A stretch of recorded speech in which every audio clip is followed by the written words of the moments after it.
అందరికీ నమస్కారం. చాలామంది వివాహ పొంతనలో ముందుగా చూసేది నక్షత్రం అన్నమాట.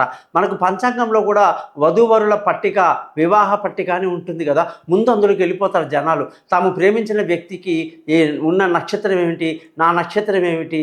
ఇద్దరిది పొంతన ఉంటుందా? అంటే అందులో నక్షత్రాలను బట్టి చూస్తే అతిమిత్ర తార అండి చాలా అద్భుతంగా కలిసొస్తుందని, మిత్రతార, సంపత్తార ఇలా చెప్తుంటారు.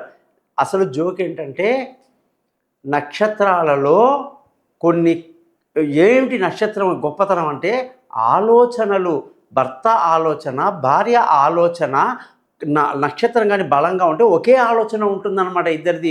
ఒకే టేస్టు, ఒకేలాంటి ఆలోచనలు కలిసి ఉంటే ఇంకేముంది జీవితం 100 ఏళ్ళు బాగుంటుందనుకుంటారు. కానీ నక్షత్రం ఒక్కటే సరిపోదుగా. నేను చెప్పిన నాడీ సంగతి ఏం కావాలి, ఇంకో దాని సంగతి ఏం కావాలి. కాబట్టి నక్షత్రమే ప్రాధాన్యత వహిస్తుంది. 27 నక్షత్రాలు అంత గొప్ప ప్లే చేస్తాయన్నమాట భార్యాభర్తల యొక్క మ్యారేజ్ లైఫ్‌లో. అందుకే అందరూ కూడా నీ నక్షత్రం ఏంటో చెప్పమ్మా, నీ నక్షత్రం చెప్పు, నీ పేరు చెప్పు, పేరు మీద బలం ఉందంటే ఆ పేరు మీద గోపాల్ అంటే అతను వృషభ రాశి అని గుర్తు చేస్తాడు. ఇక్కడ సునంద అనేసరికి కుంభరాశి అనేస్తాడు. వీళ్ళిద్దరికి పొంతన పెట్టేస్తాడు. అట్లా కాకుండా నక్షత్రము అనేది కానీ కలిసినప్పుడే భార్యాభర్తలు వివాహం చేసుకుంటే 100 ఏళ్ళు వాళ్ళ ఆలోచనలు, వాళ్ళ పద్ధతులని ఒకేలాగా ఉంటాయని తెలుసుకోవాలి. నక్షత్ర పొంతన ఒక భాగం మాత్రమే. జాతకం కొరకు నన్ను కాంటాక్ట్ చేయండి. మీ గోపాలయ్య గారు.